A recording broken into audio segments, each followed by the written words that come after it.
Welcome back to Sunrise Daily, and we'll start out our conversations around security, defeating Boko Haram. And we're being joined by the spokesman to the Army, Brigadier General Sani Usman, who joins us from our Abuja studios. Thank you for joining us, General Usman.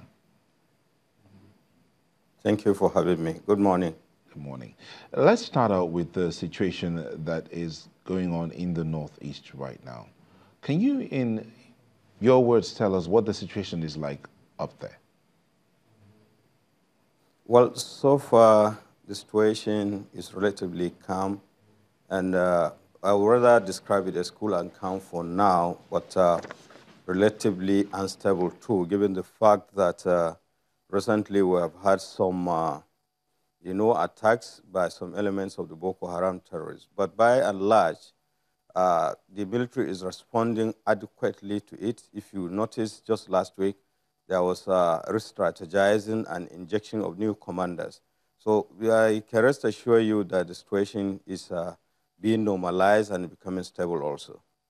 Okay, but the situation, or the reports out there will be somewhat confusing to the ordinary Nigerian who's wondering what's going on, because if you say everything is calm and stable, and then the military is strategizing, how then do you expect the people to react when they hear things from a survivor who granted an interview to the media about the actual things that happened in Metele?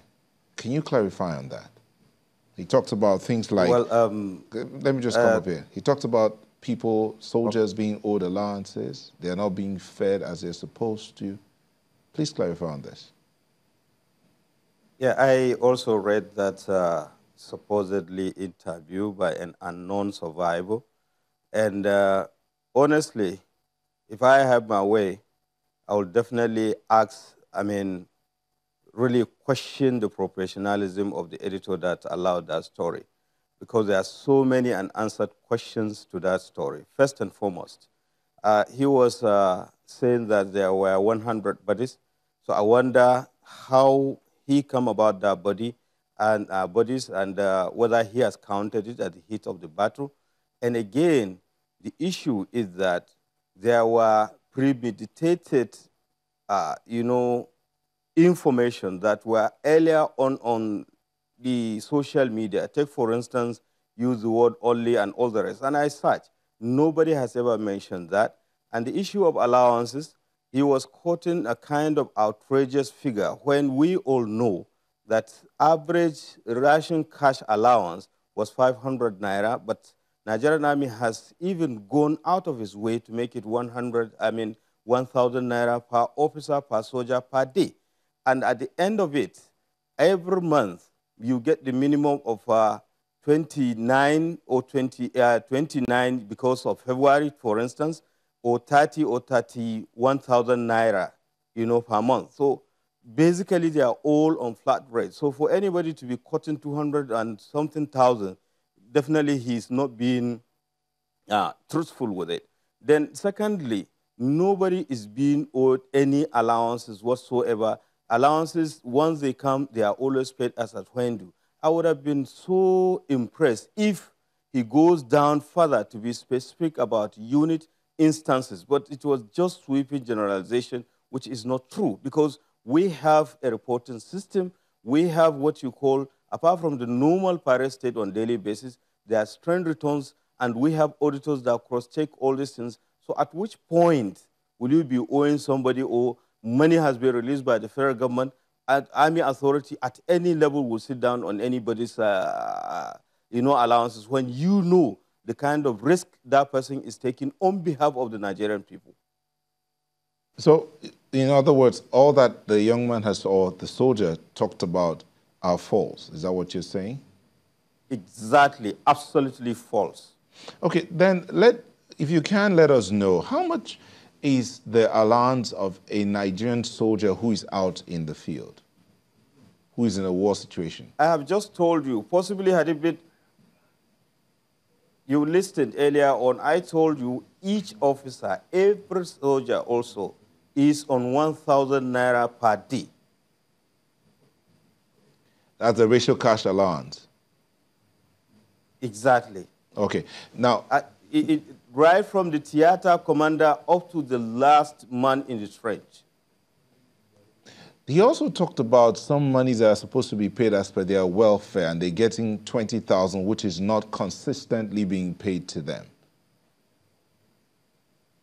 You see, what I've just told you is the issue of that allowances, which is 30,000 naira per month. And there is an agreement that, look, the 30,000 will not be paid all at once because definitely you need to buy personal things. Therefore, it was agreed that 20,000 will be paid into their accounts and 10,000 naira will be paid to individual soldiers. And to the best of my knowledge, that has always consistently been done. And so issue of another 20,000 naira does not arise. But in most cases, with due respect, some of them issue checks to their respective spouses, and they will be there. They won't even know at which point such money was withdrawn. We have had instances where soldiers complain only for us to request for their statement of account and realize that actually they issued checks to that effect, which was cleared by their respective spouses or their next of kin, as the case may be. But there is no allowance. Each and every allowance has name and has subhead and is being accounted for. These men who are out there in facing off with the insurgents, many of them have talked about off camera, have talked about not being, not having seen their families in a long while. And this soldier who granted this interview also talked about the fact that some of them have been there 3 to 4 years without leave or without being allowed to go home. Meanwhile, they're supposed to be there 3 months. Just let us know, how long are they supposed to be on the tour of duty before they're allowed to go home? If you are talking about duration for tour of duty, there is no specific time frame. However, there are provisions where soldiers are allowed to go on passes whenever the need arises, and they are allowed to go on leaves. I know for sure that at least they are given 2 to 3 weeks, depending on the unit and incidences of the situations on the ground. So basically, people have this erroneous impression that you will go on tour maybe for 6 months or for 3 days and come back. It is not true. The bottom line is that we are fighting a war. We are here to defend the territorial integrity of our countries. As the situation comes up, that is how you deal with it. And like a situation where you have the United Nations, peacekeeping operations, maybe you have 6 months tour of duty, you have 1 year tour of duty. We don't have that. But provisions are being made to take care of the human needs, that you need to go back to see your family, either when there are occurrences or even if there are no occurrences. Take, for instance, I know that units have a lip roster that, bearing the circumstances they found themselves, it's being rotated, that each officer, each soldier will go on at least leave, will go on leave once in a year. And apart from that also, there is also a rotation plan.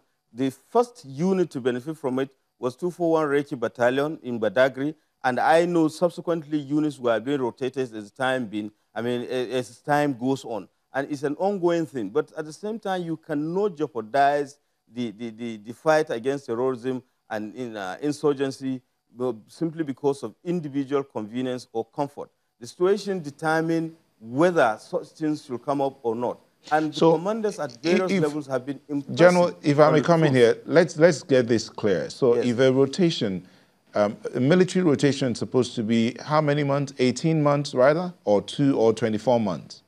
Normally. What I told you is that it has no time frame that you say you must rotate people.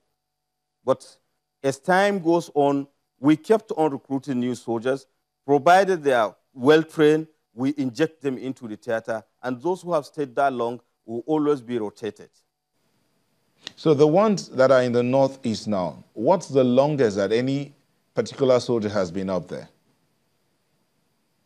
I won't say precisely. It depends on the individual. And remember, it is not everybody that has the same, time frame. Take, for instance, some of them, they are specialists in nature, whose job is very critical to the performance of a particular unit or formation, as the case may be. So it might be different with that of an average rifleman.